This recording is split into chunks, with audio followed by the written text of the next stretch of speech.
Say something. Say something. Hello everyone. Here I am getting my hair cut by my highly experienced and professional, beautiful Filipina wife.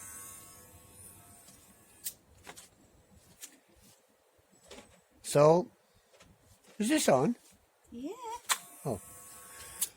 So, here we are, folks.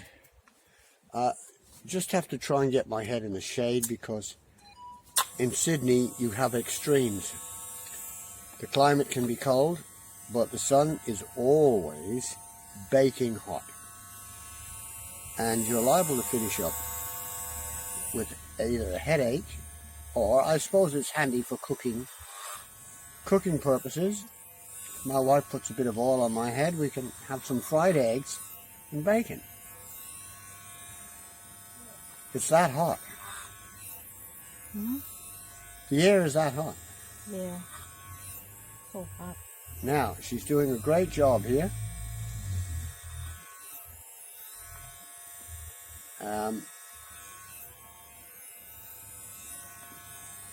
I'm thinking of training her to shear sheep, actually. Because we do a lot of sheep shearing in Australia. And when I first came here, back in 1969, I had a massive cultural shock from where I lived previously in the United Kingdom. Because over there they always use scissors. But in Australia, they used electric shears.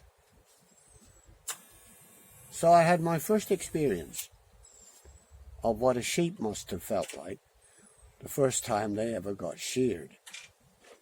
But I must admit, they did a good job.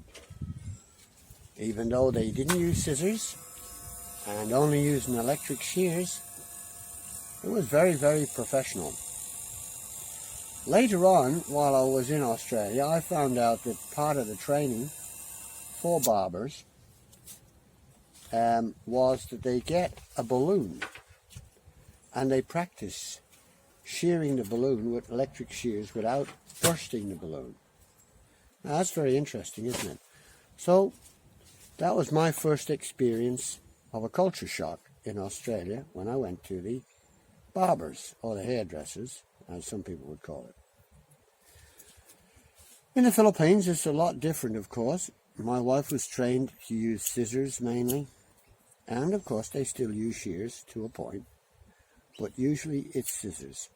They take a very good professional job at it in their training, IELTS training center, Tesla. And my wife, although she's a Filipina, she learned in Malaysia while she was an overseas Filipino worker.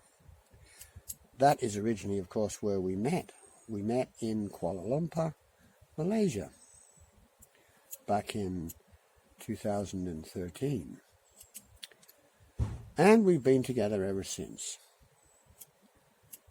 We started our relationship on Tagged. I don't know whether I could recommend it now, of course, because there's a lot of scammers and romance scamming going on a lot of these dating sites. But our relationship turned out to be, fortunately, genuine. And we built it up from there until we finally met in person in Kuala Lumpur and continued our relationship to this very day. And I thank the good Lord,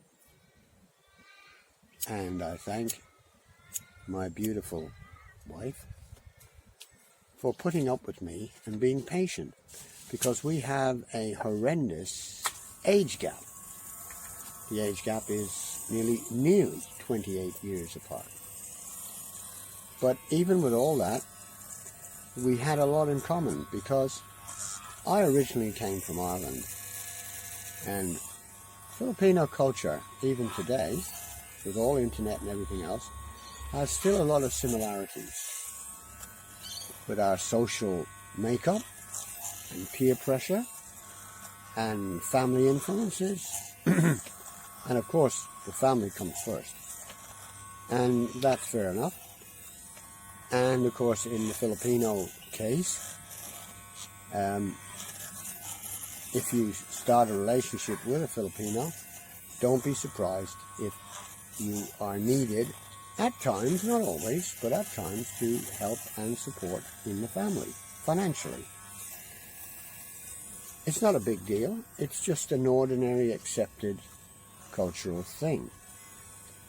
And so, if you come from Ireland like I did, we were used to emigrating and sending money back for our parents and so on.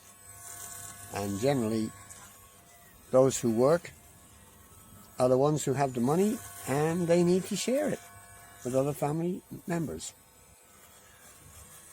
So that's how it was, and of course that's how it is in Filipino life. Those who work share.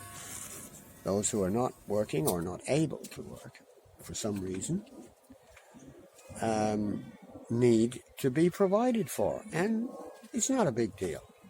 It might be a big deal in our Western society because after many years in Australia, and I'm sure it's the same in America and Canada, we expect to live a very independent life, and we look after ourselves first, and we have to take care of our own needs first, and so on. But really, as a Christian,